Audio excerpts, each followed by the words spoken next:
Disclaimer: this content is only for mature audiences. Viewer discretion is advised. It all started on one of those quiet afternoons that feel like they're holding their breath.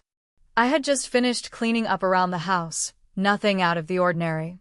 The kind of day where everything feels routine, almost too calm. My stepson, Jake, had come home early from his college classes. He's 22, polite, always helpful, with this quiet way about him that makes you wonder what's going on beneath the surface. I was wearing a fitted white tee, still damp in spots from wiping down the counters, and didn't notice him standing in the doorway watching me for a moment longer than usual. We've always had a respectful relationship. He's my husband's son from a previous marriage, and I've been in his life for almost 4 years. We're friendly, casual. But recently, I'd started to feel something shifting. The way he looked at me had changed. It wasn't disrespectful, just different.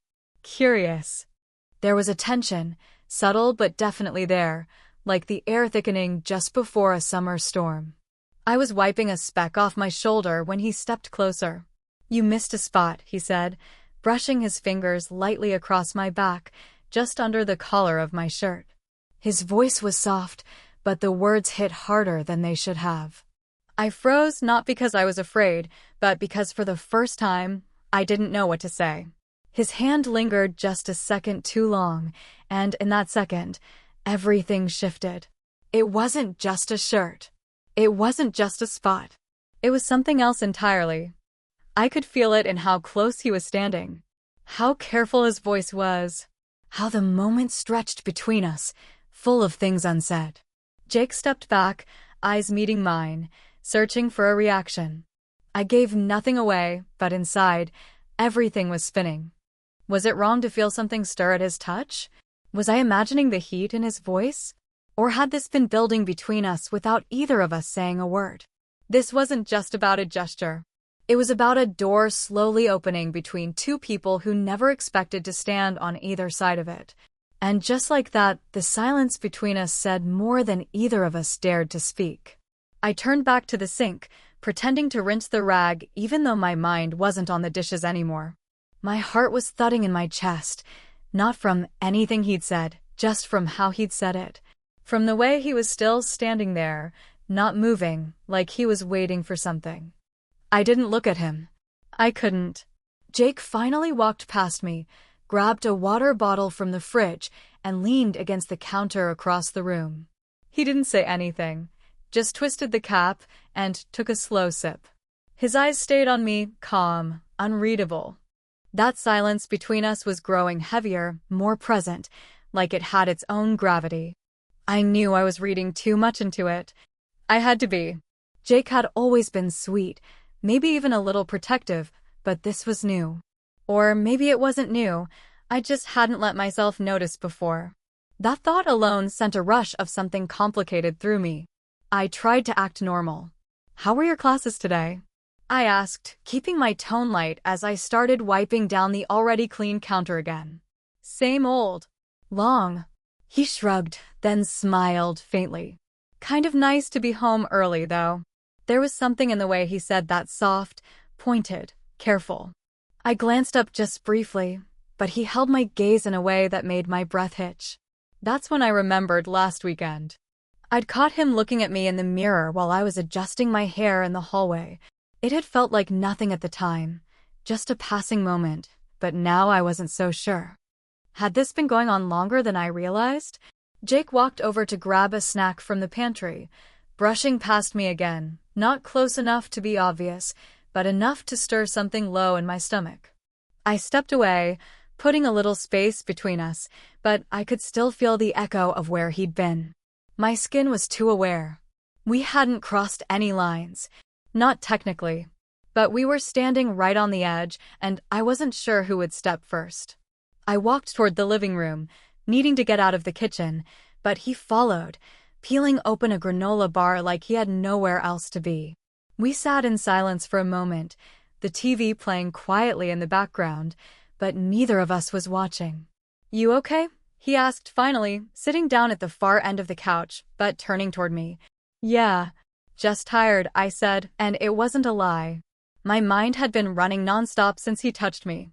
Jake nodded, chewing slowly. You seem, I don't know, off. I looked at him. Really looked at him. His eyes were too calm for someone who didn't know exactly what he was doing. Maybe I am, I said. And the way his lips twitched into a small smile told me he liked that answer more than he should have. The days that followed felt stretched out, like every hour was loaded with moments I couldn't name. Jake was around more than usual, offering to help with groceries, staying in the living room longer at night, casually brushing past me like it was nothing. But every move he made felt deliberate, measured, like he was waiting for me to catch on to something he wasn't saying out loud. I tried to keep things normal. Cooked dinner. Folded laundry. Smiled when he talked about school. But under the surface, everything felt tilted. I started noticing the little things, how he'd watch me when he thought I wasn't looking, how he always sat just close enough to blur the line between polite and something else. I wasn't sure when I stopped brushing it off and started noticing it all too clearly. One evening, while I was setting the table, I found myself thinking about how it might look from the outside. A woman in her 40s, married, playing stepmother to a college-aged man who suddenly seemed not so much like a stepson. I hated the thought, hated how real it had become inside my head. And I hated even more that my husband, Greg, was becoming more and more absent. Late meetings, business trips, and when he was home, it felt like he wasn't really there. The gap between me and Greg had started long before Jake's eyes started lingering. We barely talked about anything real anymore. Just routines, plans, surface-level things. The house was quiet most nights, and in that quiet, Jake's presence filled the space Greg had left behind. Not in an obvious way. Just in the way he looked at me like he saw me. Like he paid attention. And I hadn't felt that in a long time. One night, as I was folding clothes on the bed, Jake knocked on the door. I turned, surprised. He rarely came in unless I called him. He stood in the doorway, holding a book he said he found in the attic. Thought it might be yours, he said, but there was something in his voice, like he was testing the waters. It was my old journal from years ago, pages worn and soft, full of things I'd barely remembered writing. I took it from him, our fingers brushing briefly. Thanks, I said, not looking up. But he didn't leave. You used to write a lot, he said, stepping into the room. Yeah, I nodded before everything got busy. Jake leaned against the dresser, arms folded. You ever think about what you wanted before all this? I looked at him then. Really looked. His eyes held something heavier than curiosity. Something more dangerous. All the time, I answered, before I could stop myself. And we just stood there, in that quiet, each of us holding back more than we were saying. The next few days passed like a slow storm building, quiet, steady, but impossible to ignore. Every glance between me and Jake carried more weight. Every moment felt like it might tip into something neither of us could undo. I kept telling myself to stay focused, to act normal, but my thoughts were never quiet. Not around him. Greg was heading out of town again. A work conference. He packed quickly, kissed my cheek like always, and told me he'd be back Sunday night. Just like that, he was gone, and the house felt twice as still. Jake and I were alone. No distractions. No buffer. That evening, I tried to keep the rhythm of the house going, music low, candles lit, dinner on the stove. I didn't want anything to feel different, even though everything was. Jake came downstairs, shirt damp from a shower, hair tousled, looking relaxed but alert. His eyes found mine the second he entered the kitchen, and I knew we were both pretending less and less. He didn't say much. Just offered to help, took over chopping vegetables like we did this every night. But the silence between us was louder than ever. He stood behind me as I reached up for a spice jar, his hand brushing against the small of my back, not on accident. I didn't move away. Dinner was quiet, but not uncomfortable. It felt like a pause before something we both knew was coming. The air between us was filled with all the words we weren't saying. When we cleared the plates, our hands touched again. I didn't flinch. Later, we found ourselves in the living room. The TV was on, but neither of us cared what was playing. Jake sat beside me this time, closer than usual, legs almost touching. I could feel the heat of him, and it was like my whole body was waiting. He looked at me, that same calm but steady look, and asked, "Are you happy?" It wasn't just a question. It was a line in the sand. I hesitated. I wanted to lie. Say yes. Say things were fine. But I couldn't. "I don't know," I said quietly. Jake didn't push. He just nodded, like he understood more than I wanted to admit. We sat like that for a while, the tension thick but quiet. My heart felt like it was caught in my throat. Every sound, every breath felt heavier. Closer. He reached for the remote, muted the TV, and then turned slightly toward me. "Do you ever think about if things were different?" The room felt like it shrank around us. My pulse quickened. I didn't answer. Because yes, I had. And now he knew it. We were on the edge. Of what, I didn't know yet. But I could feel it coming. Before I could respond to Jake's question, my phone buzzed on the coffee table. The sound broke the silence like glass shattering. I reached for it without thinking, needing the distraction. It was a message from Greg. Flight canceled. Coming back tonight instead of Sunday. Don't wait up. My stomach tightened. I stared at the screen, not knowing what to say. Jake leaned over slightly, catching the glimpse of Greg's name. He didn't ask, but his expression shifted. The moment we were in the closeness, the unspoken words, it shrank instantly. Reality stepped back in, cold and sharp. "He's coming back tonight," I said, voice flat. Jake nodded slowly, then stood up and walked to the kitchen, pretending to check his phone. I sat there for a minute, frozen in place, heart pounding with the kind of frustration you can't show. We hadn't done anything wrong, technically. But the fact that I had to remind myself of that said enough. I got up to clear the dishes, needing to move, needing space. Jake stayed quiet, his mood darker now. He didn't make eye contact. Something had shifted again, this time not with possibility, but with pressure. The walls were closing in. As I rinsed the plates, I heard Jake's voice from behind me, low and hesitant. "I saw him last week," he said. "Greg." I turned, confused. Okay, he paused, jaw tight. He wasn't at work. He was at a hotel. With someone. My stomach dropped. "What are you talking about?" I wasn't trying to follow him or anything. I was downtown grabbing food with friends. I saw him walk into the Marriott with some woman. They were laughing. She touched his arm. It didn't look like business. I felt the words hit, but I couldn't process them fast enough. "Are you sure?" Jake nodded. "Positive." I leaned against the counter, staring at the floor, hands damp and trembling. Everything made sense and didn't, all at once. The distance, the late nights, the way he seemed emotionally checked out. My head spun. Jake stepped closer, softer now. "I wasn't going to tell you. But after tonight." I couldn't keep quiet. I looked at him then. Really looked. He wasn't trying to hurt me. If anything, he looked hurt himself. Not just because of Greg, because of everything we weren't saying. The door suddenly felt like it wasn't just swinging open, it was being kicked off the hinges. What had started as tension was now something more. A choice. A line I hadn't drawn, but was standing dangerously close to. I took a deep breath and turned away. "I need to think." Jake nodded, staying where he was. "I know." And we just stood there, in the kitchen's dim light, both of us caught in a truth that couldn't be ignored anymore. Greg's car pulled into the driveway just past midnight. I heard the tires roll slow against the gravel, the engine cut, the door shut. I hadn't moved from the couch. Jake was upstairs. He hadn't said a word since our talk in the kitchen. I didn't blame him. I didn't know what I would say either.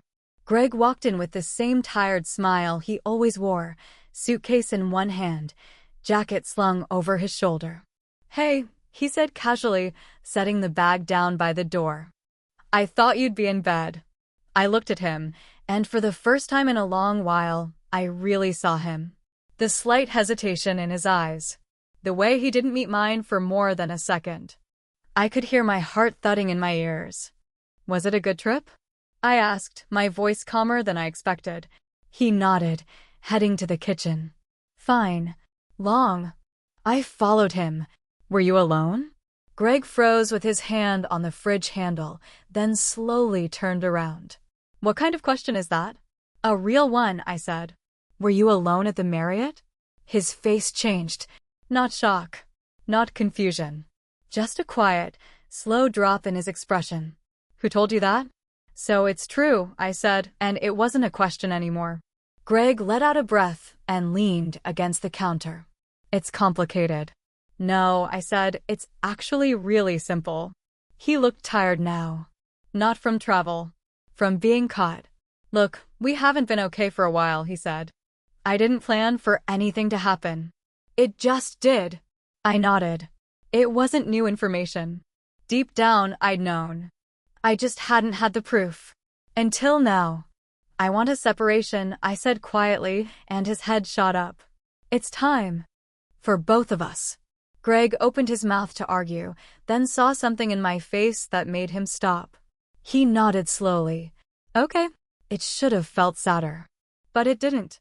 It felt clean. Like finally putting down a weight I didn't realize I'd been dragging. He went upstairs without another word. I stood there for a long time in the kitchen, feeling the silence settle in. That was the end of one story. I was turning off the lights when I heard footsteps behind me. Jake. I heard everything, he said softly. Are you okay? I looked at him, saw the concern in his face, and nodded. I think I finally am. He stepped closer, then paused. I don't want to be another wrong choice in your life. You're not, I said. And I meant it. He took my hand carefully, gently, and for the first time, I didn't pull away. Then came the twist. As I leaned against the counter, catching my breath, my phone buzzed again. A new message. From Greg. She's pregnant. Everything around me went still. Jake looked at me. What is it? I showed him the screen. And just like that, the story wasn't over after all. I stood there, staring at the message. Everything that had just started to feel clear was suddenly spinning again.